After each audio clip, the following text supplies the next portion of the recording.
So there's been an exchange between Stefan Molyneux and Peter Joseph on YouTube lately, and I've been commenting on both videos and communicating with advocates of the Venus Project. In this video I'll try to correct some of the most important misconceptions held by the Venus Project advocates who I've communicated with online. So the first one. There is and always will be scarcity, at least as long as there are human desires that remain unfulfilled. So scarcity refers to the situation in which there are too few resources compared to human desires. This leads to a situation in which choices must be made about how to deploy the resources that exist, because not all human desires can be satisfied. Currently there is scarcity, and no matter what technological advances are made, as long as people have unfulfilled desires, scarcity will continue to exist.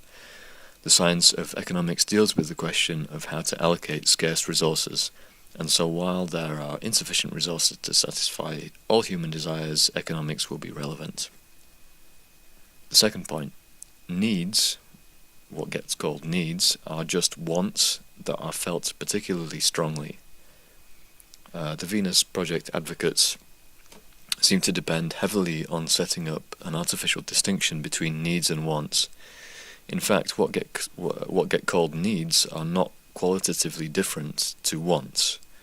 What are typically called needs are really just wants that are widely held and tend to be felt very strongly. The Venus Project advocates regularly talk about needs as if they were qualitatively distinct from wants. This is an artificial distinction that hinders clear thinking about the issue and leads to other cognitive errors. 3. Money is not evil. So to begin with, what is money?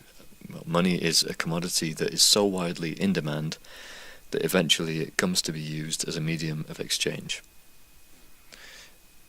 Money allows more trade to happen.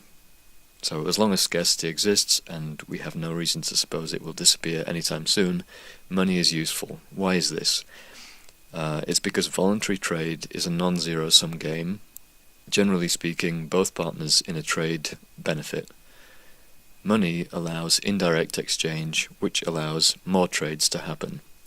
The Venus Project advocates, so far at least, have ignored this beneficial quality of money. Next thing, money allows prices, which allow profit-loss accounting. In the long run, on a free market, the price system directs resources to be used in a way that most closely aligns to the aggregate values of society. How does this happen? When a firm makes a profit, it means that they were able to sell a good at less than it cost to create that good.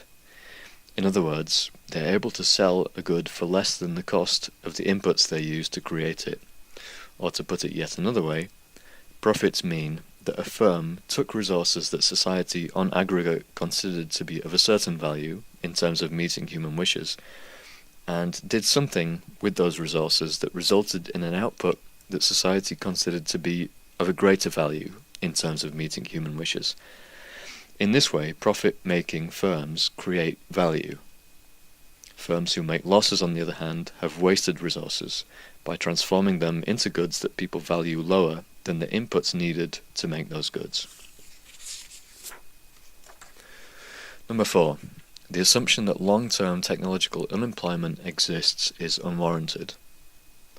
While there are human desires that remain unfulfilled, there are potential jobs that can be done by people.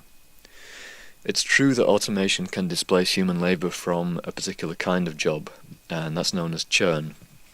But as long as the people selling labor want to find work, and as long as there are human desires that remain unsatisfied, then human labor, in the long term, can be redeployed towards the satisfaction of increasingly marginal human desires.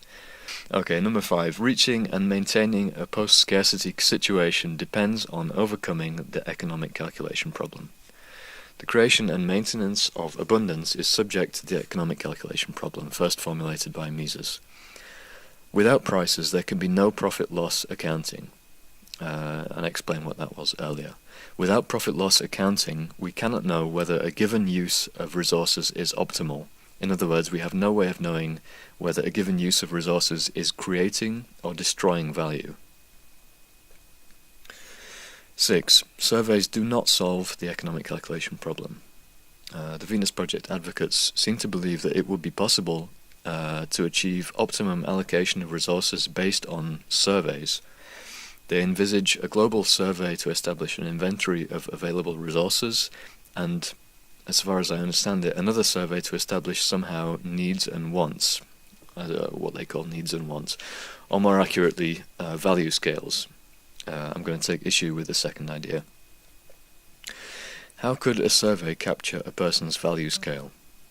I didn't hear any concrete answers to this from Venus Project advocates, so I'll try to answer for them and talk through the problems of my proposals at least. So the first thing that comes to mind is perhaps a survey could take the form of a giant list of thousands of goods and services that the answerer would need to somehow arrange in order of descending personal importance. This brings us to the next point. Surveys cannot feasibly take the dynamic, context-dependent nature of value scales into account. If such a survey of thousands of goods and services could be feasibly conducted, it would at best show the value scale of a person at a particular moment, which would be the moment or moments that the survey was completed. But value scales are in constant flux. People value a good more or less highly relative to other goods, depending on the details of the situation they find themselves in. So people value certain goods more highly when the weather is warm. People value goods less highly if their health is suffering. People value certain goods more highly if they acquire a new hobby, or if they hear details of new research. People value certain goods less highly if previous experience of that good was disappointing, etc. A person's value scale is not static, so a survey, even if it was conducted every month, would be a very crude way of assessing value scales, far inferior to the price system, which, via profit-loss accounting, constantly conveys information about the changing value scales of consumers. The next point, surveys cannot feasibly take marginal utility into account. The survey approach also seems to ignore the lesson of marginal utility. Establishing a ranked list indicating how important people rate particular goods is of very limited use because we value each additional unit of a homogeneous good less than the previous units. This is because the first units will be used to satisfy our most pressing desires, and subsequent units will be used to satisfy increasingly less pressing desires. To give an example, it's of very little use to learn that I value a pair of shoes more than an orange, for instance, because I value each additional pair of shoes less than the previous pair. In other words, if I already possess 3 pairs of shoes, I may well value an orange more than an additional pair of shoes.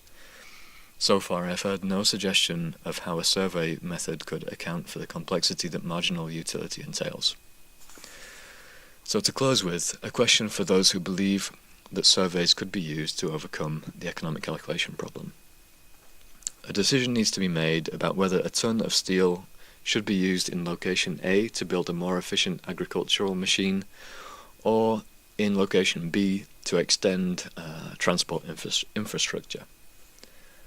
I'd like a Venus Project advocate to explain to me how a survey could be usefully used to help decide this question. If it makes use of a computer program, that's fine. But I want to know exactly what happens with the data from this survey. And I want to know how this survey could be used in a way that's at least as rational with regard to satisfying human desires as the result of a free market with profit-maximizing firms that make use of the information embedded in prices. Thanks.